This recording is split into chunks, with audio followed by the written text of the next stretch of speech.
ਗੱਲ ਕਰਦੇ ਹਾਂ ਤਾਂ ਬਹਿਮਲ ਕਲਾਂ ਗੋਲੀ ਕਾਂਡ ਦੀ ਹਲੇ ਤੱਕ ਉਹਦਾ ਕੋਈ ਇਨਸਾਫ ਨਹੀਂ ਮਿਲਿਆ, ਕੋਈ ਉਸ ਤੇ ਗੱਲਬਾਤ ਨਹੀਂ ਹੋਈ, ਕੋਈ ਪੈਰਵਾਈ ਨਹੀਂ ਹੋ ਰਹੀ। ਦੋਸ਼ੀ ਜਿਹੜੇ ਆ ਜਦੋਂ ਕਟਹਿਰੇ ਦੇ ਵਿੱਚ ਖੜੇ ਹੋਣਗੇ ਉਦੋਂ ਇਨਸਾਫ ਹੋਵੇਗਾ। ਇਸੇ ਕਰਕੇ ਕੈਪਟਨ ਅਮਰਿੰਦਰ ਸਿੰਘ ਦੀ ਸਰਕਾਰ ਬਣੀ ਸੀ 2017 ਦੇ ਵਿੱਚ, ਜਦੋਂ ਉਹਨੇ ਕਿਹਾ ਸੀ ਕਿ ਮੈਂ ਦੋਸ਼ੀਆਂ ਨੂੰ ਧੂ ਕੇ ਲੌਕਅਪ ਦੇ ਵਿੱਚ ਬੰਦ ਕਰਾਂਗਾ ਤੇ ਬਰਗਾੜੀ ਬਹਿਬਲ ਕਾਂਡ ਦੇ ਜਿਹੜੇ ਦੋਸ਼ੀ ਨੇ ਉਹਨਾਂ ਨੂੰ ਸਖਤ ਸਜ਼ਾਵਾਂ ਦਿਆਂਗਾ। ਜਦੋਂ 4.5 ਸਾਲ ਕੈਪਟਨ ਅਮਰਿੰਦਰ ਸਿੰਘ ਨੇ ਕੁਝ ਨਹੀਂ ਕੀਤਾ ਤਾਂ ਫਿਰ ਉਹਨਾਂ ਦੀ ਪਾਰਟੀ ਦੇ ਐਮਐਲਏ ਇਕੱਠੇ ਹੋਏ ਔਰ ਉਹਨਾਂ ਨੇ ਕਿਹਾ ਕਿ ਲੋਕਾਂ ਨੇ ਸਾਨੂੰ ਜੁੱਤੀਆਂ ਮਾਰਨੀਆਂ, ਲੋਕਾਂ ਨੇ ਸਾਨੂੰ ਪਿੰਡਾਂ ਦੇ ਵਿੱਚ ਨਹੀਂ ਵੜਨ ਦੇਣਾ, ਤੇ ਅਜਿਹੇ ਹਾਲਾਤਾਂ ਦੇ ਵਿੱਚ ਫਿਰ ਚਰਨਜੀਤ ਸਿੰਘ ਚੰਨੀ ਦੀ ਸਰਕਾਰ ਬਣ ਗਈ। ਹੁਣ ਸਮਾਂ ਹੈਗਾ ਇੱਕ ਇਮਤਿਹਾਨ ਦਾ।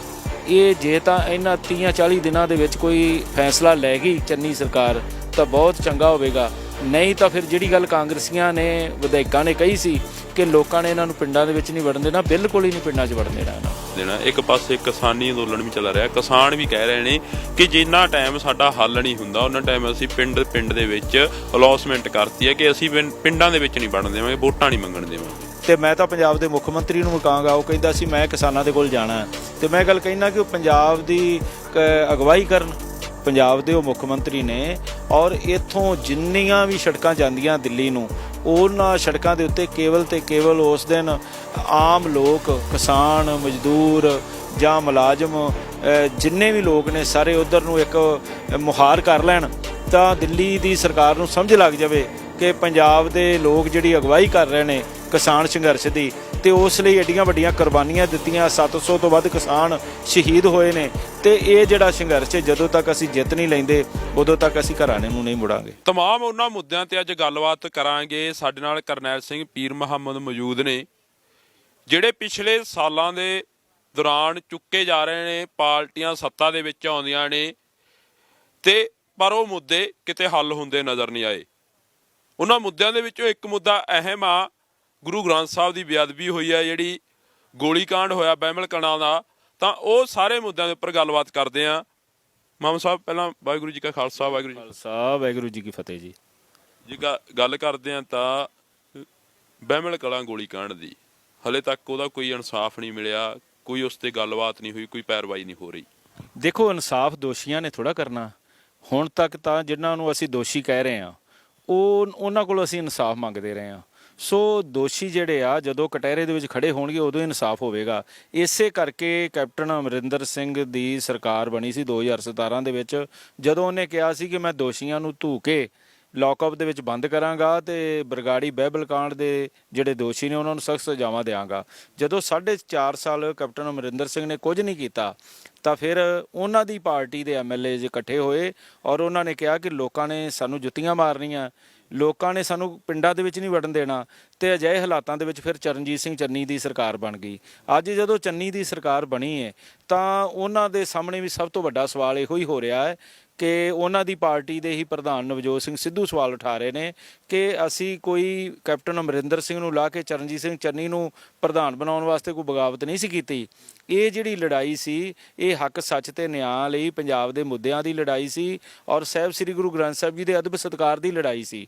ਸੋ ਹੁਣ ਇਹਨਾਂ ਨੇ ਵੀ ਗਲਤੀ ਕੀਤੀ ਕਿ ਜਿਸ ਤਰੀਕੇ ਦੇ ਨਾਲ ਇਹ ਗੱਲਾਂ ਕਰਦੇ ਸੀ ਉਹਨਾਂ ਦਾ ਅਜੇ ਤੱਕ ਕੋਈ ਵੀ ਪ੍ਰੈਕਟੀਕਲ ਰੂਪ ਸਾਹਮਣੇ ਵਿੱਚ ਨਹੀਂ ਆਇਆ। ਸੋ ਮੈਂ ਮਹਿਸੂਸ ਕਰਦਾ ਕਿ ਭਾਵੇਂ ਦਿਨ 40 ਰਹਿ ਗਏ ਆ, ਨਵੀਂ ਸਰਕਾਰ ਜਿਹੜੀ ਚਰਨਜੀਤ ਸਿੰਘ ਚੰਨੀ ਦੀ ਬਣੀ ਹੈ, ਤੇ ਇਸ ਕਾਂਗਰਸ ਸਰਕਾਰ ਨੂੰ ਕਿਸੇ ਨੇ ਆਉਣ ਵਾਲੇ ਸਮੇਂ ਦੇ ਵਿੱਚ ਮੂੰਹ ਨਹੀਂ ਲਾਉਣਾ ਜਿਸ ਤਰੀਕੇ ਨਾਲ ਇਹਨਾਂ ਦਾ ਰਵੱਈਆ ਹੈ। ਕਿਉਂਕਿ ਹੋਰ ਜਿੰਨੇ ਮਸਲੇ ਹੱਲ ਮਰਜ਼ੀ ਕਰ ਲੈਣ, ਬਿਜਲੀ ਜਿੰਨੀ ਮਰਜ਼ੀ ਭਾਵੇਂ ਮੁਫਤ ਕਰ ਦੇਣ, ਭਾਵੇਂ ਪਾਣੀ ਮੁਫਤ ਕਰ ਦੇਣ, ਭਾਵੇਂ ਲੋਕਾਂ ਨੂੰ ਜਿੰਨੀਆਂ ਮਰਜ਼ੀ ਸਹੂਲਤਾਂ ਦੇ ਦੇਣ, ਲੇਕਿਨ ਪੰਜਾਬ ਦੇ ਲੋਕ ਇੱਕੋ ਹੀ ਸਵਾਲ ਉਠਾ ਰਹੇ ਨੇ ਕਿ ਤੁਸੀਂ ਉਹਨਾਂ ਦੋਸ਼ੀਆਂ ਦੇ ਅੱਗੇ ਬੇਵੱਸ ਕਿਉਂ ਹੋ ਜਿਨ੍ਹਾਂ ਨੇ ਸਾਹਿਬ ਸ੍ਰੀ ਗੁਰੂ ਗ੍ਰੰਥ ਸਾਹਿਬ ਜੀ ਦੇ ਅਦਬ ਸਤਿਕਾਰ ਨੂੰ ਸੱਟ ਮਾਰੀ। ਸੋ ਮੈਂ ਮਹਿਸੂਸ ਕਰਦਾ ਕਿ ਹੁਣ ਸਮਾਂ ਹੈਗਾ ਇੱਕ ਇਮਤਿਹਾਨ ਦਾ। ਇਹ ਜੇ ਤਾਂ ਇਹਨਾਂ 30-40 ਦਿਨਾਂ ਦੇ ਵਿੱਚ ਕੋਈ ਫੈਸਲਾ ਲੈ ਗਈ ਚੰਨੀ ਸਰਕਾਰ ਤਾਂ ਬਹੁਤ ਚੰਗਾ ਹੋਵੇਗਾ, ਨਹੀਂ ਤਾਂ ਫਿਰ ਜਿਹੜੀ ਗੱਲ ਕਾਂਗਰਸੀਆਂ ਨੇ ਵਿਧਾਇਕਾਂ ਨੇ ਕਹੀ ਸੀ ਕਿ ਲੋਕਾਂ ਨੇ ਇਹਨਾਂ ਨੂੰ ਪਿੰਡਾਂ ਦੇ ਵਿੱਚ ਨਹੀਂ ਵੜਨ ਦੇਣਾ, ਬਿਲਕੁਲ ਹੀ ਨਹੀਂ ਪਿੰਡਾਂ 'ਚ ਵੜਨ ਦੇਣਾ ਇਹਨਾਂ ਨੂੰ। ਗੱਲ ਕਰਦੇ ਹਾਂ ਤਾਂ ਪਿੰਡਾਂ ਦੇ ਵਿੱਚ ਲੋਕਾਂ ਨੇ ਨਹੀਂ ਵੜਨ ਦੇਣਾ। ਇੱਕ ਪਾਸੇ ਕਿਸਾਨੀ ਅੰਦੋਲਨ ਵੀ ਚੱਲ ਰਿਹਾ, ਕਿਸਾਨ ਵੀ ਕਹਿ ਰਹੇ ਨੇ ਕਿ ਜਿੰਨਾ ਟਾਈਮ ਸਾਡਾ ਹੱਲ ਨਹੀਂ ਹੁੰਦਾ ਉਹਨਾਂ ਟਾਈਮ ਅਸੀਂ ਪਿੰਡ ਦੇ ਵਿੱਚ ਅਲੌਸਮੈਂਟ ਕਰਤੀ ਹੈ ਕਿ ਅਸੀਂ ਪਿੰਡਾਂ ਦੇ ਵਿੱਚ ਨਹੀਂ ਵੜਨ ਦੇਵਾਂਗੇ, ਵੋਟਾਂ ਨਹੀਂ ਮੰਗਣ ਦੇਵਾਂਗੇ। ਦੇਖੋ, ਚਾਹੇ ਕੇਂਦਰ ਦੀ ਹਕੂਮਤ ਦੇ ਵਿੱਚ ਬੈਠੇ ਮੰਤਰੀ ਹੋਣ, ਚਾਹੇ ਬਿਊਰੋਕਰੇਟ ਹੋਣ ਜਿਹੜੇ ਅਫਸਰਸ਼ਾਹੀ ਹੋਵੇ, ਤੇ ਚਾਹੇ ਮੀਡੀਆ ਹੋਵੇ, ਜਾਂ ਦੁਨੀਆ ਦਾ ਕੋਈ ਵੀ ਮਨੁੱਖ ਹੈ, ਉਹ ਜਿਹੜੀ ਵੀ ਰੋਟੀ ਖਾਂਦਾ ਹੈ, ਜਿਹੜਾ ਵੀ ਉਹ ਅੰਨ ਖਾਂਦਾ ਹੈ, ਉਹ ਕਿਸਾਨ ਹੀ ਬੀਜਦਾ। ਕਿਸਾਨ ਚਾਹੇ ਉਹ ਪੰਜਾਬ ਦਾ, ਚਾਹੇ ਹਰਿਆਣੇ ਦਾ, ਚਾਹੇ ਯੂਪੀ ਦਾ, ਚਾਹੇ ਕਿਸੇ ਵੀ ਸਟੇਟ ਦਾ ਹੈਗਾ, ਜਾਂ ਦੁਨੀਆ ਭਰ ਦੇ ਵਿੱਚ ਜਿਹੜਾ ਕਿਸਾਨ ਹੈ, ਜਿਸ ਤਰੀਕੇ ਦੇ ਨਾਲ ਬਾਹਰਲੇ ਦੇਸ਼ਾਂ ਦੇ ਵਿੱਚ ਕਿਸਾਨਾਂ ਨੂੰ ਸਤਿਕਾਰ ਮਿਲਦਾ, ਇੱਥੇ ਕਿਸਾਨਾਂ ਨੂੰ ਰੋਲਿਆ ਗਿਆ ਤੇ ਕਿਸਾਨ 1 ਸਾਲ ਤੋਂ ਰੋਲ ਰਹੇ ਨੇ। ਹੁਣ ਜਿਹੜਾ 26 ਨਵੰਬਰ ਨੂੰ ਕਿਸਾਨਾਂ ਨੂੰ 1 ਸਾਲ ਹੋ ਜਾਣਾ ਪੂਰਾ ਕਿ ਸੰਘਰਸ਼ ਲੜਦਿਆਂ ਹੋਇਆਂ, ਤੇ ਮੈਂ ਮਹਿਸੂਸ ਕਰਦਾ ਕਿ ਜਦੋਂ ਤੱਕ ਸਾਹਿਬ ਸ੍ਰੀ ਗੁਰੂ ਗ੍ਰੰਥ ਸਾਹਿਬ ਜੀ ਦੇ ਅਦਬ ਸਤਿਕਾਰ ਦਾ ਮਸਲਾ ਤਾਂ ਹੈਗਾ ਹੀ ਹੈਗਾ, ਲੇਕਿਨ ਜਿੰਨੀਆਂ ਵੀ ਰਾਜਨੀਤਿਕ ਪਾਰਟੀਆਂ ਨੇ ਉਹਨਾਂ ਦੇ ਸਾਹਮਣੇ ਵੀ ਸਭ ਤੋਂ ਵੱਡਾ ਸਵਾਲ ਹੈ। ਅੱਜ ਵੀ ਜਿਹੜੀ ਸਾਡੀ ਪ੍ਰੈਸ ਕਾਨਫਰੰਸ ਸੀ ਉਹਦੇ ਵਿੱਚ ਢੀਂਡਸਾ ਸਾਹਿਬ ਨੇ ਇਹੋ ਹੀ ਗੱਲ ਕਲੀਅਰ ਕੀਤੀ ਹੈ ਕਿ ਅਸੀਂ ਕਿਸਾਨ ਸੰਘਰਸ਼ ਸਾਡੇ ਵਾਸਤੇ ਸਭ ਤੋਂ ਅਹਿਮ ਹੈ, ਚੋਣਾਂ ਸੈਕੰਡਰੀ ਨੇ। ਸੋ ਜਦੋਂ ਤੱਕ ਅਸੀਂ ਕਿਸਾਨ ਸੰਘਰਸ਼ ਜਿੱਤ ਨਹੀਂ ਲੈਂਦੇ ਔਰ ਕਿਸਾਨਾਂ ਦੇ ਉੱਪਰ ਜਿਹੜੇ 3 ਕਾਲੇ ਕਾਨੂੰਨ ਥੋਪੇ ਗਏ ਨੇ ਉਹਨਾਂ ਨੂੰ ਰੱਦ ਨਹੀਂ ਕਰਵਾ ਲੈਂਦੇ, ਓਨੀ ਦੇਰ ਤੱਕ ਸਾਡੀ ਕੋਈ ਪੋਲਿਟਿਕਸ ਨਹੀਂ ਹੈਗੀ। ਸੋ ਮੈਂ ਮਹਿਸੂਸ ਕਰਦਾ ਕਿ ਆਉਂਦੇ ਦਿਨਾਂ ਦੇ ਵਿੱਚ ਪ੍ਰਧਾਨ ਮੰਤਰੀ ਨਰਿੰਦਰ ਮੋਦੀ ਜਾਂ ਉਹਨਾਂ ਦੀ ਕੈਬਨਿਟ ਨੂੰ ਜ਼ਰੂਰ ਅਹਿਸਾਸ ਹੋ ਜਾਵੇਗਾ ਕਿ ਜਿਉਂ ਕਿ ਜਿਹੜਾ ਆਉਣ ਵਾਲਾ ਸਮਾਂ ਹੈ, ਜਦੋਂ 1 ਸਾਲ ਬਾਅਦ 26 ਨਵੰਬਰ ਨੂੰ ਇਕੱਠ ਹੋਣਾ, ਤੇ ਮੈਂ ਤਾਂ ਪੰਜਾਬ ਦੇ ਮੁੱਖ ਮੰਤਰੀ ਨੂੰ ਕਹਾਂਗਾ, ਉਹ ਕਹਿੰਦਾ ਸੀ ਮੈਂ ਕਿਸਾਨਾਂ ਦੇ ਕੋਲ ਜਾਣਾ, ਤੇ ਮੈਂ ਗੱਲ ਕਹਿੰਦਾ ਕਿ ਉਹ ਪੰਜਾਬ ਦੀ ਅਗਵਾਈ ਕਰਨ, ਪੰਜਾਬ ਦੇ ਉਹ ਮੁੱਖ ਮੰਤਰੀ ਨੇ, ਔਰ ਇੱਥੋਂ ਜਿੰਨੀਆਂ ਵੀ ਸੜਕਾਂ ਜਾਂਦੀਆਂ ਦਿੱਲੀ ਨੂੰ, ਉਹਨਾਂ ਸੜਕਾਂ ਦੇ ਉੱਤੇ ਕੇਵਲ ਤੇ ਕੇਵਲ ਉਸ ਦਿਨ ਆਮ ਲੋਕ, ਕਿਸਾਨ, ਮਜ਼ਦੂਰ ਜਾਂ ਮੁਲਾਜ਼ਮ, ਜਿੰਨੇ ਵੀ ਲੋਕ ਨੇ ਸਾਰੇ ਉਧਰ ਨੂੰ ਇੱਕ ਮੁਹਾਰ ਕਰ ਲੈਣ ਤਾਂ ਦਿੱਲੀ ਦੀ ਸਰਕਾਰ ਨੂੰ ਸਮਝ ਲੱਗ ਜਾਵੇ ਕਿ ਪੰਜਾਬ ਦੇ ਲੋਕ ਜਿਹੜੀ ਅਗਵਾਈ ਕਰ ਰਹੇ ਨੇ ਕਿਸਾਨ ਸੰਘਰਸ਼ ਦੀ, ਤੇ ਉਸ ਲਈ ਐਡੀਆਂ ਵੱਡੀਆਂ ਕੁਰਬਾਨੀਆਂ ਦਿੱਤੀਆਂ, 700 ਤੋਂ ਵੱਧ ਕਿਸਾਨ ਸ਼ਹੀਦ ਹੋਏ ਨੇ, ਤੇ ਇਹ ਜਿਹੜਾ ਸੰਘਰਸ਼ ਜਦੋਂ ਤੱਕ ਅਸੀਂ ਜਿੱਤ ਨਹੀਂ ਲੈਂਦੇ ਉਦੋਂ ਤੱਕ ਅਸੀਂ ਘਰਾਣੇ ਨੂੰ ਨਹੀਂ ਮੁੜਾਂਗੇ। ਜੇ ਗੱਲ ਕਰੀਏ ਕਰਨੈਲ ਸਿੰਘ ਜੀ, ਬੇਅਦਬੀ ਦੇ ਮੁੱਦੇ ਤੇ ਫੇਰ ਆਉਣੇ ਆ। ਬੇਅਦਬੀ ਦੇ ਦੋਸ਼ੀਆਂ ਨੂੰ ਤੁਸੀਂ ਕਿਹਾ ਕਿ ਸਜ਼ਾ ਨਹੀਂ ਮਿਲੀ, ਬੇਅਦਬੀ ਦੇ ਦੋਸ਼ੀ ਬਾਹਰ ਘੁੰਮਦੇ ਫਿਰਦੇ ਨੇ, ਪਰ SIT ਸਿੱਟਾਂ ਬੜੀਆਂ ਬਣਦੀਆਂ ਨੇ, ਬੜੀਆਂ ਟੁੱਟ ਗਈਆਂ। ਕੁੰਵਰ ਵਿਜੇ ਪ੍ਰਤਾਪ ਵੀ ਆਏ, ਉਹਨਾਂ ਨੇ ਵੀ ਨਾਮ ਉਜਾਗਰ ਕਰੇ। ਉਸ ਤੋਂ ਬਾਅਦ ਜਸਟਿਸ ਰਣਜੀਤ ਸਿੰਘ ਵੀ ਆਉਂਦੇ ਨੇ, ਉਹਨਾਂ ਨੇ ਵੀ ਨਾਮ ਉਜਾਗਰ ਕਰੇ। ਫਿਰ ਫੜੇ ਕਿਉਂ ਨਹੀਂ ਜਾਂਦੇ ਦੋਸ਼ੀ? ਦੇਖੋ, ਇਹ ਹਕੂਮਤ ਦਾ ਬਹੁਤ ਵੱਡਾ ਫੇਲੀਅਰ ਹੈ, ਤੇ ਹਕੂਮਤ ਜਿਹੜੀ ਵੀ ਬਣਦੀ ਰਹੀ ਹੈ ਹੁਣ ਤੱਕ, ਇਹ ਨਕਲੀ ਜਿਹੜੇ ਨਟੰਕੀ ਬਾਬੇ ਨੇ ਇਹਨਾਂ ਦੇ ਸਹਾਰੇ ਵੋਟਾਂ ਮੰਗਣ ਦੇ ਜਾਂ ਇੱਕ ਰੁਝਾਨ ਸੀ, ਉਸ ਦੇ ਵਿੱਚ ਸਾਰੀਆਂ ਪਾਰਟੀਆਂ ਲਿਬਰੇਟ ਰਹੀਆਂ ਨੇ। ਤੇ ਅੱਜ ਜਦੋਂ ਹੁਣ ਇੱਕ ਇਸ ਤਰ੍ਹਾਂ ਦਾ ਸਮਾਂ ਆ ਗਿਆ ਕਿ ਸਾਡੀ ਜਿਹੜੀ ਜਨਰੇਸ਼ਨ ਹੈ ਉਹ ਇੱਕੋ ਇੱਕ ਸਵਾਲ ਕਰ ਰਹੀ ਹੈ ਕਿ ਕਾਨੂੰਨ ਤੋਂ ਇਹ ਦੋਸ਼ੀ ਵੱਡੇ ਨੇ। ਜੇ ਤਾਂ ਵੱਡੇ ਨੇ ਤੇ ਫਿਰ ਤਾਂ ਕੋਈ ਗੱਲ ਨਹੀਂ, ਜੇ ਇਹ ਕਾਨੂੰਨ ਦੇ ਦਾਇਰੇ ਦੇ ਵਿੱਚ ਆਉਂਦੇ ਨੇ, ਜੇ ਬਲਾਤਕਾਰ ਦੇ ਕੇਸ ਦੇ ਵਿੱਚ ਸਨਾਰੀਆ ਜੇਲ੍ਹ ਦੇ ਵਿੱਚ ਗੁਰਮੀਤ ਰਾਮ ਰਹੀਮ 2-2 3-3 ਸਜ਼ਾਵਾਂ ਕੱਟ ਰਿਹਾ, ਤਾਂ ਫਿਰ ਜਿਹੜੀ ਉਹਨੇ ਸਾਜ਼ਿਸ਼ ਰਚੀ ਜਾਂ ਉਸ ਦੇ ਵਿੱਚ ਕਿਹੜੀਆਂ ਪਾਰਟੀਆਂ ਸ਼ਾਮਲ ਸਨ, ਕਿਹਨਾਂ ਨੇ ਵੋਟ ਬੈਂਕ ਨੂੰ ਪੱਕਾ ਕਰਨ ਵਾਸਤੇ ਇਸ ਤਰ੍ਹਾਂ ਦੀ ਸਾਜ਼ਿਸ਼ ਰਚੀ ਕਿ ਸਾਹਿਬ ਸ੍ਰੀ ਗੁਰੂ ਗ੍ਰੰਥ ਸਾਹਿਬ ਜੀ ਦਾ ਵੀ ਉਹਨਾਂ ਨੂੰ ਅਦਬ ਸਤਿਕਾਰ ਭੁੱਲ ਗਿਆ, ਤੇ ਉਹਨਾਂ ਨੂੰ ਸਿਰਫ ਤੇ ਸਿਰਫ ਆਪਣੀ ਜਿਹੜੀ ਵੋਟ ਨਜ਼ਰ ਆਈ, ਉਹਨਾਂ ਵਿੱਚੋਂ ਜਿਹੜੇ ਪਖੰਡੀ ਸਨ, ਜਿਹੜੇ ਦੰਭੀ ਸਨ, ਜਿਹੜੇ ਕੁਕਰਮੀ ਸਨ। ਤੇ ਅੱਜ ਇਹੋ ਹੀ ਗੱਲ ਸ਼੍ਰੋਮਣੀ ਅਕਾਲੀ ਦਲ ਸੰਯੁਕਤ ਦੇ ਸਾਹਮਣੇ ਆ ਕਿ ਅਸੀਂ ਹਮ ਖਿਆਲ ਪਾਰਟੀਆਂ ਨੂੰ ਇਕੱਠਿਆਂ ਕਰ ਰਹੇ ਹਾਂ। ਅਸੀਂ ਉਹਨਾਂ ਸਾਰਿਆਂ ਨੂੰ ਇਕੱਠਿਆਂ ਕਰ ਰਹੇ ਹਾਂ ਜਿਹੜੇ ਕਹਿੰਦੇ ਸਾਨੂੰ ਪੰਜਾਬ ਦਾ ਦਰਦ ਹੈ, ਜਿਹੜੇ ਕਹਿੰਦੇ ਆ ਕਿ ਅਸੀਂ ਇੱਥੇ ਬੇਰੁਜ਼ਗਾਰੀ ਖਤਮ ਕਰਨੀ, ਜਿਹੜੇ ਕਹਿੰਦੇ ਨੇ ਕਿ ਅਸੀਂ ਇੱਥੇ ਹਜ਼ਾਰੇਦਾਰੀ ਖਤਮ ਕਰਨੀ, ਜਿਹੜੇ ਕਹਿੰਦੇ ਆ land mafia, send mafia, drug mafia, ਜਾਂ ਜਿਹੜਾ ਐਜੂਕੇਸ਼ਨਲ ਮਾਫੀਆ, ਤਰ੍ਹਾਂ ਦੇ ਮਾਫੀਏ ਖਤਮ ਕਰਨੇ ਆ। ਤੇ ਉਸ ਦੇ ਲਈ ਅਸੀਂ ਇੱਕ ਬਦਲ ਤਿਆਰ ਕਰ ਰਹੇ ਹਾਂ। ਉਸ ਬਦਲ ਦੇ ਵਿੱਚ ਇੱਕ ਜਿਹੜਾ ਅਸੀਂ ਫਰੰਟ ਦੇਣ ਦੀ ਕੋਸ਼ਿਸ਼ ਕਰ ਰਹੇ ਹਾਂ, ਉਸ ਦੇ ਵਿੱਚ ਆਉਣ ਵਾਲੇ ਦਿਨਾਂ ਦੇ ਵਿੱਚ ਜਿਹੜਾ ਨੀਤੀਗਤ ਪ੍ਰੋਗਰਾਮ ਹੋਵੇਗਾ। ਮੈਂ ਤੁਹਾਨੂੰ ਇੱਕ ਹੋਰ ਬੜਾ ਵੱਡਾ ਦੱਸਣਾ ਚਾਹਾਂਗਾ ਕਿ ਹੁਣ ਤੱਕ ਜਿਹੜੇ ਚੋਣ ਮੈਨੀਫੈਸਟੋ ਬਣਦੇ ਰਹੇ ਆ, ਉਹ ਸਿਰਫ ਤੇ ਸਿਰਫ ਕਾਗਜ਼ਾਂ ਦੇ ਵਿੱਚ ਦਾਅਵੇ ਕੀਤੇ ਜਾਂਦੇ ਰਹੇ ਆ ਜਾਂ ਮੀਡੀਆ ਦੇ ਸਾਹਮਣੇ ਦਾਅਵੇ ਕੀਤੇ ਜਾਂਦੇ ਆ, ਲੇਕਿਨ ਅਸੀਂ ਸਰਦਾਰ ਪਰਮਿੰਦਰ ਸਿੰਘ ਢੀਂਡਸਾ, ਸਰਦਾਰ ਸੁਖਦੇਵ ਸਿੰਘ ਢੀਂਡਸਾ, ਜਥੇਦਾਰ ਰਣਜੀਤ ਸਿੰਘ ਬ੍ਰਹਮਪੁਰਾ, ਸਾਡੀਆਂ ਸਮੁੱਚੀਆਂ ਜਿਹੜੀਆਂ ਸ਼ਖਸੀਅਤਾਂ ਨੇ ਜਾਂ ਗੱਠਜੋੜ ਦੇ ਵਿੱਚ ਸਮੁੱਚੀਆਂ ਪਾਰਟੀਆਂ ਨੇ, ਅਸੀਂ ਇੱਕ ਫੈਸਲਾ ਕਰ ਰਹੇ ਹਾਂ ਕਿ ਜਿਹੜਾ ਅਸੀਂ ਚੋਣ ਮੈਨੀਫੈਸਟੋ ਦਿਆਂਗੇ ਉਹ ਸਾਡਾ ਲੀਗਲ ਡਾਕੂਮੈਂਟ ਹੋਏਗਾ।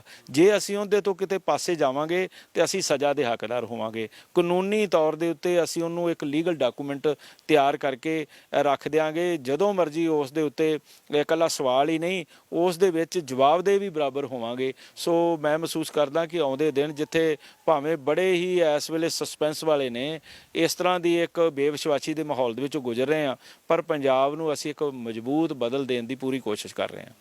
ਤੁਸੀਂ ਕਿਹਾ ਕਿ ਅਸੀਂ ਮਜ਼ਬੂਤ ਜਿਹੜਾ ਬਦਲ ਆ ਉਹ ਦੇਣਾਗਾ, ਪੰਜਾਬ ਨੂੰ ਜਿਹੜਾ ਮਜ਼ਬੂਤ ਬਦਲ ਦੇਣ ਦੀ ਕੋਸ਼ਿਸ਼ ਕਰਾਂਗੇ। ਇੱਕ ਡਾਕੂਮੈਂਟ ਹੋਏਗਾ ਸਾਡਾ ਜਿਹੜਾ ਲੀਗਲ। ਪਰ ਗੱਲ ਇੱਥੇ ਇਹ ਵੀ ਖੜੀ ਹੁੰਦੀ ਹੈ ਕਿ ਲੋਕ ਇਹ ਵੀ ਸਵਾਲ ਪੁੱਛਣਗੇ ਕਿ ਹੁਣ ਤੱਕ ਬਾਦਲਾਂ ਦੀ ਝੋਲੀ ਦੇ ਵਿੱਚ ਬੈਠੇ ਰਹੇ, ਹੁਣ ਤੱਕ ਅਕਾਲੀ ਦਲ ਬਾਦਲ ਦੇ ਨਾਲ ਰਹੇ, ਤੇ ਹੁਣ ਕਿਉਂ ਅੱਡ ਹੋ ਗਏ? ਦੇਖੋ, ਸ਼੍ਰੋਮਣੀ ਅਕਾਲੀ ਦਲ ਪਹਿਲਾਂ ਇੱਕ ਹੀ ਸੀ, ਲੇਕਿਨ ਜਦੋਂ ਉਹਦੇ ਉੱਤੇ ਪਰਿਵਾਰਵਾਦ ਨੇ ਕਬਜ਼ਾ ਕਰਨਾ ਸ਼ੁਰੂ ਕਰ ਦਿੱਤਾ, ਜਦੋਂ ਪੰਥਕ ਨੀਤੀਆਂ ਤੋਂ ਹਟ ਕੇ ਬਾਦਲ ਦਲ ਜਿਹੜਾ ਹੈ ਉਹ ਸਿਰਫ ਤੇ ਸਿਰਫ ਪਰਿਵਾਰ ਦਾ ਦਲ ਬਣ ਗਿਆ, ਤਾਂ ਫਿਰ ਸਾਡਾ ਛੱਡਣਾ ਜਿਹੜਾ ਬਿਲਕੁਲ ਜਾਇਜ਼ ਸੀ। ਅੱਜ ਤੁਸੀਂ ਦੇਖੋ, ਅਸੀਂ ਜਿਹੜੇ ਮੌਜੂਦਾ ਮੁੱਖ ਮੰਤਰੀ ਚਰਨਜੀਤ ਸਿੰਘ ਚੰਨੀ, ਉਹਨਾਂ ਨੂੰ ਵੀ ਚੇਤਾਵਨੀ ਦਿੱਤੀ ਹੈ ਕਿ ਉਹਨਾਂ ਨੇ ਪਿਛਲੇ ਦਿਨੀ ਵਿਧਾਨ ਸਭਾ ਸੈਸ਼ਨ ਦੇ ਵਿੱਚ ਕਿਹਾ ਕਿ ਸ਼੍ਰੋਮਣੀ ਅਕਾਲੀ ਦਲ ਨੇ ਬੜੀਆਂ ਗਦਾਰੀਆਂ ਕੀਤੀਆਂ।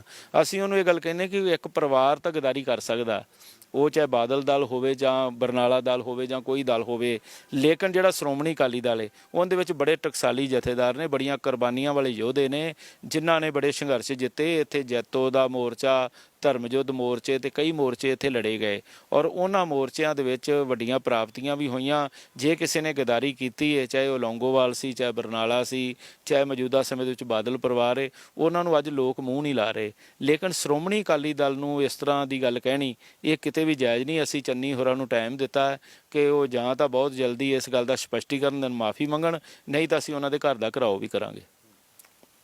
ਕਿਹਾ ਕਿ ਅਸੀਂ ਉਹਨਾਂ ਦੇ ਘਰ ਦਾ ਘਿਰਾਓ ਕਰਾਂਗੇ। ਅਕਾਲੀ ਦਲ ਨੂੰ ਮਾੜਾ ਬੋਲਿਆ ਗਿਆ।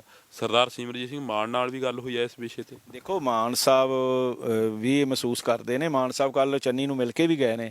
ਹੋ ਸਕਦਾ ਉਹਨਾਂ ਨੇ ਇਹ ਗੱਲ ਕੀਤੀ ਹੋਵੇ ਕਿ ਤੁਸੀਂ ਸ਼੍ਰੋਮਣੀ ਅਕਾਲੀ ਦਲ ਵਰਗੀ ਇੱਕ ਏਡੀ ਮਹਾਨ ਜਿਹੜੀ ਸੰਸਥਾ ਹੈ ਉਸ ਨੂੰ ਤੁਸੀਂ ਕਿਵੇਂ ਮਾੜਾ ਕਹਿ ਸਕਦੇ ਹੋ? ਤੁਸੀਂ ਵਿਅਕਤੀਗਤ, ਸਾਨੂੰ ਵੀ ਪਤਾ ਹੈ ਕਿ ਚੰਨੀ ਕਦੇ ਵੀ ਸ਼੍ਰੋਮਣੀ ਅਕਾਲੀ ਦਲ ਨੂੰ ਮਾੜਾ ਨਹੀਂ ਕਹਿ ਸਕਦਾ, ਪਰ ਉਹਦੇ ਮੂੰਹ ਦੇ ਵਿੱਚੋਂ ਜਿਹੜੀਆਂ ਗੱਲਾਂ ਨਿਕਲੀਆਂ ਨੇ ਲੋਕਾਂ ਨੇ ਉਹ ਸੁਣੀਆਂ ਨੇ। ਅਸੀਂ ਉਹਦਾ ਸਪਸ਼ਟੀਕਰਨ ਮੰਗ ਰਹੇ ਹਾਂ। ਤੁਹਾਨੂੰ ਕੀ ਲੱਗਦਾ ਕਿਸ ਨੂੰ ਕਿਹਾ ਹੋਣਾ? ਉਹ ਦੇਖੋ ਜੀ, ਇੱਕੋ ਹੀ ਹੈ, ਬਾਦਲਾਂ ਨੂੰ, ਜਿਨ੍ਹਾਂ ਨੂੰ ਰੋਜ਼ ਗਾਲਾਂ ਪੈ ਰਹੀਆਂ ਨੇ। ਇਕੱਲਾ ਉਹ ਨਹੀਂ ਕਹਿ ਰਹੇ, ਬਹੁਤ ਸਾਰੇ ਕਹਿ ਰਹੇ ਨੇ। ਸੋ ਮੈਂ ਮਹਿਸੂਸ ਕਰਦਾ ਕਿ ਜਿਨ੍ਹਾਂ ਨੇ ਗਦਾਰੀਆਂ ਕੀਤੀਆਂ ਨੇ, ਜਿਨ੍ਹਾਂ ਨੇ ਪੰਥ ਦੇ ਨਾਂ ਦੇ ਉੱਤੇ ਧੋਖੇ ਕੀਤੇ ਆ, ਜਾਂ ਦੰਭੀ ਪਖੰਡੀ ਲੋਕਾਂ ਨੂੰ ਸ਼ਰਨ ਦਿੱਤੀ ਹੈ, ਜਾਂ ਉਹਨਾਂ ਦੀ ਸ਼ਰਨ ਦੇ ਵਿੱਚ ਰਹੇ ਨੇ, ਇਹ ਉਹਨਾਂ ਲੋਕਾਂ ਦੇ ਉੱਤੇ ਤਾਂ ਉਂਗਲ ਉਠਾਈ ਜਾ ਸਕਦੀ ਹੈ। ਲੇਕਿਨ ਸ਼੍ਰੋਮਣੀ ਅਕਾਲੀ ਦਲ ਦਾ ਜਿਹੜਾ ਆਮ ਵਰਕਰ ਹੈ, ਜਿਹੜਾ ਟਕਸਾਲੀ ਸੋਚ ਵਾਲੇ ਜਥੇਦਾਰ ਨੇ, ਉਹਨਾਂ ਨੇ ਤਾਂ ਸਿਰਫ ਕੁਰਬਾਨੀਆਂ ਕੀਤੀਆਂ, ਜੇਲ੍ਹਾਂ ਦੇ ਵਿੱਚ ਹੀ ਗਏ ਨੇ। ਕਿਉਂਕਿ ਇੱਕ ਸਵਾਲ ਇਹ ਵੀ ਖੜਾ ਹੁੰਦਾ ਇੱਥੇ ਜੀ, ਪੀਰ ਮੁਹੰਮਦ ਜੀ ਇਹ ਗੱਲ ਕਰਦੇ ਆ ਤਾਂ ਸੁਖਪਾਲ ਸਿੰਘ ਖਹਿਰਾ ਨੂੰ ਅੱਜ ਬੇਸ਼ੱਕ ਈਡੀ ਨੇ ਫੜ ਲਿਆ, ਈਡੀ ਦੀ ਰੇਡ ਪੈ ਗਈ ਹੈ, ਪਰ ਉਹ ਇੱਕ ਵਾਰ ਆਪਦੀ ਪਾਰਟੀ ਅਲੱਗ ਤੋਂ ਬਣਾਉਂਦੇ ਨੇ, ਪੰਜਾਬ ਦੇ ਹੱਕਾਂ ਦੀ ਗੱਲ ਕਰਦੇ ਨੇ, ਪੰਜਾਬ ਨੂੰ ਵੱਧ ਅਧਿਕਾਰਾਂ ਦੀ ਗੱਲ ਕਰਦੇ ਨੇ। ਅਨੰਦਪੁਰ ਸਾਹਿਬ ਦੇ ਮਤੇ ਦੀ ਗੱਲ ਵੀ ਕਰੀ ਹੈ ਕਿਤੇ ਨਾ ਕਿਤੇ ਜਾ ਕੇ ਸੁਖਪਾਲ ਸਿੰਘ ਖਹਿਰਾ ਨੇ। ਤਾਂ ਉਸ ਤੋਂ ਬਾਅਦ ਉਹ ਜਾ ਕੇ ਕਾਂਗਰਸ ਦੀ ਝੋਲੀ ਦੇ ਵਿੱਚ ਫੇਰ ਬੈਠ ਜਾਂਦੇ ਨੇ। ਕਿਤੇ ਇਹ ਨਾ ਹੋਵੇ ਕਿ ਲੋਕ ਤੁਹਾਡੇ ਤੇ ਵਿਸ਼ਵਾਸ ਕਰਕੇ ਤੁਹਾਨੂੰ ਜਿਤਾ ਦੇਣ ਤੇ ਫੇਰ ਜਾ ਕੇ ਉਹਨਾਂ ਪਾਰਟੀਆਂ ਦੇ ਨਾਲ ਹੱਥ ਮਿਲਾ ਲਓ। ਦੇਖੋ, ਜਿੱਥੋਂ ਤੱਕ ਖਹਿਰਾ ਸਾਹਿਬ ਦਾ ਸਵਾਲ ਹੈ, ਸਾਡੇ ਸਾਥੀ ਰਹੇ ਨੇ, ਪਰ ਉਹ ਡਿਸਪੁਆਇੰਟਡ ਹੋਏ ਰਹੇ ਪਿਛਲੇ ਦਿਨੀ। ਉਹਨਾਂ ਨੇ ਸਿਰਫ ਇੱਕ ਆਪਣੀ ਇੱਕ ਸੀਟ ਤੱਕ ਸੀਮਤ ਰਹਿ ਗਏ, ਜਿਸ ਕਰਕੇ ਅੱਜ ਈਡੀ ਵਰਗੀਆਂ ਜਿਹੜੀਆਂ ਸੰਸਥਾਵਾਂ ਨੇ ਦੇਸ਼ ਦੇ ਵਿੱਚ, ਜਿਹੜੇ ਕਾਨੂੰਨ ਬਣਾਏ ਗਏ ਆ, ਉਹਨਾਂ ਨੇ ਉਹਨੂੰ ਆਪਣੇ ਸਕੰਜੇ ਵਿੱਚ ਲਿਆ। ਪਰ ਸਾਡੀ ਹਮਦਰਦੀ ਫਿਰ ਵੀ ਸੁਖਪਾਲ ਸਿੰਘ ਖਹਿਰਾ ਨਾਲ ਨੇ। ਉਹਨਾਂ ਹੱਕ ਸੱਚ ਤੇ ਨਿਆਂ ਲਈ ਜਿਹੜੀਆਂ ਗੱਲਾਂ ਕੀਤੀਆਂ ਨੇ, ਜੇਕਰ ਕਿਤੇ ਉਹਦੇ ਤੇ ਖੜੇ ਰਹਿੰਦੇ, ਤੇ ਅੱਜ ਜੇਕਰ ਈਡੀ ਨੇ ਉਹਨਾਂ ਦੇ ਉੱਤੇ, ਉਹਨਾਂ ਨੂੰ ਝੂਠੇ ਕੇਸ ਦੇ ਵਿੱਚ ਫਸਾਉਣ ਦੀ ਕੋਸ਼ਿਸ਼ ਕੀਤੀ, ਜਿਵੇਂ ਉਹਨਾਂ ਦਾ ਪਰਿਵਾਰ ਕਹਿ ਰਿਹਾ, ਤੇ ਅੱਜ ਪੰਜਾਬ ਦੀਆਂ ਇਕੱਲੀਆਂ ਪੰਥਕ ਜਥੇਬੰਦੀਆਂ ਹੀ ਨਹੀਂ, ਬਹੁਤ ਸਾਰੇ ਲੋਕਾਂ ਨੇ ਉਹਨਾਂ ਦੇ ਸਮਰਥਨ ਵਿੱਚ ਹੋਣਾ ਸੀ। ਫਿਰ ਅਸੀਂ ਹੁਣ ਵੀ ਮਹਿਸੂਸ ਕਰਦੇ ਹਾਂ ਕਿ ਉਹਨਾਂ ਦੀਆਂ ਜਿਹੜੀਆਂ ਗੱਲਾਂ ਨੇ, ਭਾਵੇਂ ਉਹ ਕਾਂਗਰਸੀ ਬਣ ਵੀ ਗਏ ਨੇ, ਪਰ ਕਾਂਗਰਸੀ ਕਲਚਰ ਹੋਵੇ, ਚਾਹੇ ਬੀਜੇਪੀ ਕਲਚਰ ਹੋਵੇ, ਚਾਹੇ ਹਿੰਦੂਤਵ ਜਿਹੜਾ ਇੱਥੇ ਆ, ਜਿਹੜਾ ਇੱਕ ਫਿਰਕੂ ਸੋਚ ਵਾਲਾ ਏਜੰਡਾ ਲੈ ਕੇ ਚੱਲ ਰਿਹਾ, ਉਹ ਕਿਸੇ ਵੀ ਇਸ ਤਰ੍ਹਾਂ ਦੇ ਪੰਜਾਬੀ ਨੂੰ ਜਾਂ ਇਸ ਤਰ੍ਹਾਂ ਦੇ ਸਿੱਖ ਨੂੰ ਬਰਦਾਸ਼ਤ ਨਹੀਂ ਕਰਦਾ ਜਿਹੜਾ ਹੱਕ ਸੱਚ ਤੇ ਨਿਆਂ ਦੀ ਗੱਲ ਕਰਦਾ ਰਿਹਾ ਹੋਵੇ। ਸੋ ਪਿਛਲੇ ਸਮੇਂ ਦੇ ਵਿੱਚ UAPA ਜਾਂ ਹੋਰ ਜਿਹੜੇ ਕਾਲੇ ਕਾਨੂੰਨ ਬਣੇ ਸੀ, ਉਹਨਾਂ ਦੇ ਵਿਰੁੱਧ ਸੁਖਪਾਲ ਸਿੰਘ ਖਹਿਰਾ ਬੜੀ ਡਟਵੀਂ ਆਵਾਜ਼ ਦੇ ਵਿੱਚ ਗੱਲ ਕਰਦੇ ਰਹੇ ਆ। ਵੱਖਰੀ ਗੱਲ ਹੈ ਕਿ ਅੱਜ ਉਹ ਕਾਂਗਰਸ ਦਾ ਇੱਕ ਹਿੱਸਾ ਬਣੇ ਨੇ, ਪਰ ਜਿਹੜੀ ਉਹਨਾਂ ਦੇ ਕੜਾ ਉਤਾਰਨ ਦੀ ਗੱਲ ਕੀਤੀ ਗਈ, ਉਹਨਾਂ ਦੇ ਬੇਟੇ ਜਿਹੜੇ, ਉਹਨਾਂ ਨੇ ਮਹਿਤਾਬ ਸਿੰਘ ਐਡਵੋਕੇਟ ਨੇ ਕਿਹਾ ਕਿ ਉਹ ਮੇਰੇ ਪਿਤਾ ਦਾ ਕੜਾ ਲਵਾਉਣ ਦੀ ਕੋਸ਼ਿਸ਼ ਕੀਤੀ ਗਈ, ਉਹਦੀ ਅਸੀਂ ਨਿੰਦਿਆ ਕਰਦੇ। ਅੱਜ ਢੀਂਡਸਾ ਸਾਹਿਬ ਨੇ ਵੀ ਨਿੰਦਿਆ ਕੀਤੀ, ਮੈਂ ਵੀ ਕਰਦਾ। ਔਰ ਇਹ ਸਾਡੇ ਜਿਹੜੇ 5 ਕਕਾਰ ਨੇ, ਉਹਨਾਂ ਦੇ ਵਿੱਚੋਂ ਕੜਾ ਸਭ ਤੋਂ ਇੱਕ ਬੜੀ ਵਿਸ਼ੇਸ਼ ਥਾਂ ਰੱਖਦਾ 5 ਕਕਾਰਾਂ ਦੇ ਵਿੱਚ। ਸੋ ਇਹ ਜਿਹੜਾ ਕੜਾ ਉਤਾਰਨਾ ਜਾਂ ਕੜੇ ਨੂੰ ਲਾਉਣ ਦੀ ਗੱਲ ਕਰਨੀ, ਇਹ ਕਦੇ ਵੀ ਬਰਦਾਸ਼ਤ ਨਹੀਂ ਹੋ ਸਕਦਾ। ਔਰ ਜਿਨ੍ਹਾਂ ਅਧਿਕਾਰੀਆਂ ਨੇ ਕੰਮ ਕੀਤਾ, ਉਹਨਾਂ ਨੂੰ ਮਾਫੀ ਮੰਗਣੀ ਚਾਹੀਦੀ ਹੈ। ਸੁਖਪਾਲ ਸਿੰਘ ਖਹਿਰਾ ਦਾ ਪਰਿਵਾਰ ਜਿਹੜਾ ਵੀ ਇਸ ਮਸਲੇ ਦੇ ਉੱਤੇ ਸੰਘਰਸ਼ ਕਰੇਗਾ, ਅਸੀਂ ਉਹਦਾ ਸਾਥ ਦੇਵਾਂਗੇ। ਇਸ ਤੋਂ ਬਾਅਦ ਜੇ ਆਪਾਂ ਜਾਂਦੇ ਗੱਲ ਕਰੀਏ ਤਾਂ ਚਰਨਜੀਤ ਸਿੰਘ ਚੰਨੀ ਜਿਹੜੇ ਕਿ ਪੰਜਾਬ ਦੇ ਮੁੱਖ ਮੰਤਰੀ ਨੇ, ਉਹਨਾਂ ਵੱਲੋਂ ਕਿਹਾ ਜਾਂਦਾ ਕਿ ਜਿਹੜੇ 26 ਜਨਵਰੀ ਨੂੰ ਗਏ ਸੀ ਤਾਂ ਮੈਂ ਉਹਨਾਂ ਨੂੰ 2-2 ਲੱਖ ਰੁਪਇਆ ਦੇਵਾਂਗਾ। ਦੇਖੋ ਉਹ ਚੰਨੀ ਸਾਹਿਬ ਨੇ ਜਿਹੜੀ ਗੱਲ ਕੀਤੀ ਹੈ ਕਿ ਜਦੋਂ 26 ਜਨਵਰੀ ਨੂੰ ਲਾਲ ਕਿਲੇ ਵੱਲ ਤਾਂ ਕੋਈ ਜਾਣ ਦਾ ਪ੍ਰੋਗਰਾਮ ਨਹੀਂ ਸੀ ਬਣਿਆ, ਪਹਿਲਾਂ ਇੱਕ ਕਿਸਾਨ ਸੰਘਰਸ਼ ਦੇ ਵਿੱਚ ਗਏ ਸੀ। ਜੇ ਅੱਗੇ ਜਾ ਕੇ ਨੀਤੀ ਬਣ ਗਈ ਤੇ ਉਸ ਨੀਤੀ ਤੋਂ ਕੁਝ ਕਿਸਾਨ ਆਗੂ ਵੀ ਪਿੱਛੇ ਹਟ ਗਏ ਜਾਂ ਉਹਨਾਂ ਨੂੰ ਇਕੱਲਿਆਂ ਛੱਡ ਦਿੱਤਾ, ਉਹਨਾਂ ਪਰਿਵਾਰਾਂ ਦਾ ਕੀ ਗੁਨਾਹ ਹੈ? ਉਹਨਾਂ ਜਿਨ੍ਹਾਂ ਦੇ ਨਵੇਂ ਟਰੈਕਟਰ ਸਨ ਜਿਹੜੇ ਉੱਥੇ ਅੱਜ ਵੀ ਫਸੇ ਹੋਏ ਨੇ ਸੈਂਕੜਿਆਂ ਦੀ ਤਾਦਾਦ 'ਚ, ਉਹਨਾਂ ਦਾ ਕੀ ਗੁਨਾਹ ਸੀ? ਮੈਂ ਕਹਿੰਦਾ ਚੰਨੀ ਸਰਕਾਰ ਦਾ ਇਹ ਬਹੁਤ ਸ਼ਲਾਘਾਯੋਗ ਫੈਸਲਾ ਜਿਹੜਾ ਕਿ ਉਹਨਾਂ ਨੇ ਕਿਸਾਨਾਂ ਨੂੰ 2-2 ਲੱਖ ਰੁਪਇਆ ਦੇਣ ਦਾ ਐਲਾਨ ਕੀਤਾ। ਇਹ ਰਾਸ਼ੀ ਵਧਾ ਕੇ 5 ਲੱਖ ਕਰਨੀ ਚਾਹੀਦੀ ਹੈ, ਕਿਉਂਕਿ ਛੋਟੇ ਤੋਂ ਛੋਟਾ ਟਰੈਕਟਰ ਵੀ ਜਿਹੜਾ ਉਹ 5-7 ਲੱਖ ਰੁਪਏ ਦਾ ਆਉਂਦਾ। ਲੇਕਿਨ ਜਿਹੜੇ ਟਰੈਕਟਰ ਉੱਥੇ 26 ਜਨਵਰੀ ਨੂੰ 1 ਸਾਲ ਪਹਿਲਾਂ ਫਸ ਗਏ ਲਾਲ ਕਿਲਾ ਦੇ ਚੱਕਰ ਦੇ ਵਿੱਚ, ਉਹ ਅੱਜ ਤੱਕ ਉੱਥੇ ਉਸੇ ਤਰ੍ਹਾਂ ਖੜੇ ਨੇ। ਉਹਨਾਂ ਦੇ ਟਾਇਰ ਗਲ ਗਏ, ਉਹਨਾਂ ਦੇ ਰਿਮ ਖਰਾਬ ਹੋ ਗਏ, ਉਹਨਾਂ ਦੇ ਇੰਜਣ ਖਰਾਬ ਹੋ ਗਏ, ਤੇ ਉਹ ਇੱਕ ਬੜਾ ਵੱਡਾ ਅਹਿਮ ਮਸਲਾ ਹੈ ਜਿਸ ਦੇ ਉੱਤੇ ਚੰਨੀ ਸਰਕਾਰ ਨੇ ਜੇ ਕੰਮ ਕੀਤਾ ਤਾਂ ਬੜੀ ਚੰਗੀ ਗੱਲ ਹੈ। ਤਾਂ ਬਹੁਤ ਬਹੁਤ ਧੰਨਵਾਦ। ਇਸ ਵਕਤ ਅਸੀਂ ਕਰਨੈਲ ਸਿੰਘ ਪੀਰ ਮੁਹੰਮਦ ਦੇ ਨਾਲ ਬੈਠੇ ਹੋਏ ਸੀ ਤਾਂ ਤਮਾਮ ਉਹਨਾਂ ਮੁੱਦਿਆਂ ਦੇ ਉੱਪਰ ਅੱਜ ਗੱਲਬਾਤ ਹੋਈ ਆ। ਇਸ ਤੋਂ ਬਾਅਦ ਵੀ ਜਿਹੜੀਆਂ ਗੱਲਾਂ ਬਾਤਾਂ ਨੇ ਉਹ ਲਗਾਤਾਰ ਜਾਰੀ ਰਹਿਣਗੀਆਂ। ਜੁੜੇ ਰਹੋ KTV ਦੇ ਨਾਲ, ਮੇਰੇ ਸਹਿਯੋਗੀ ਸਾਥੀ ਅਲਜਿੰਦਰ ਦੇ ਨਾਲ। ਮੈਨੂੰ ਹਰਜਿੰਦਰ ਸਿੰਘ ਢਿੱਲੋਂ ਨੂੰ ਦਿਓ ਜੀ ਇਜਾਜ਼ਤ। ਧੰਨਵਾਦ।